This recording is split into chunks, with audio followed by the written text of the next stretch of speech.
भास्करराव पाटील खदगावकर आज काँग्रेसमध्ये प्रवेश करण्याची शक्यता आहे। नांदेडमध्ये अशोक चव्हाणांना हा एक मोठा धक्का मानला जातोय।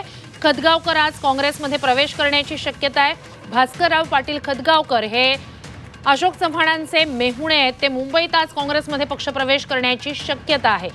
विधानसभा निवडणुकीच्या तोंडावर अत्यंत महत्त्वाची ही घडामोड म्हणावी लागेल।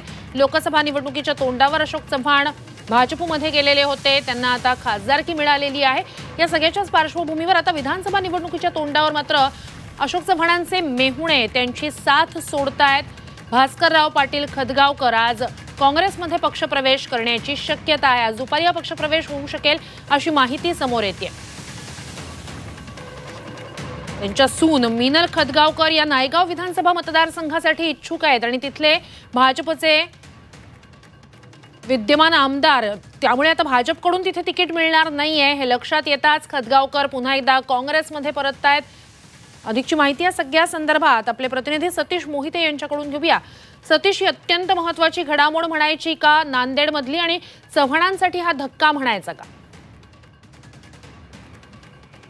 माजी खासदार भास्करराव पाटील खदगावकर यांचा 2-3 मतदारसंघांमध्ये मोठा प्रभाव आहे आणि त्यांचा अशा प्रकारे अशोक चव्हाणांना सोडचिठ्ठी देऊन पुन्हा काँग्रेसमध्ये जाण्याचा निर्णय म्हणजे अशोक चव्हाणांसाठी हा धक्काच मानला जावा।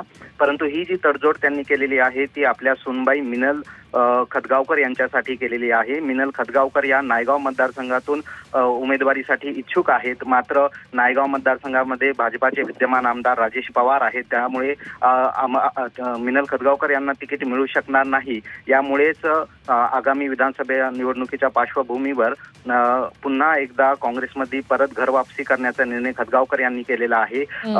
काँग्रेस पक्षश्रेष्ठींनी तिकीट देण्याबाबत आश्वासन दिल्याचं त्यांनी एका बैठकीत जाहीर केलं होतं। त्यामुळे मिनल खदगावकर यांच्या उमेदवारीसाठी पुन्हा एकदा भास्करराव पाटील स्वगृही काँग्रेसमध्ये परतत आहेत असं दिसत आहे। नक्कीच ही अत्यंत मोठी आणि महत्त्वाची घडामोड। तुर्तास धन्यवाद तुम्ही दिलेल्या संपूर्ण माहितीसाठी।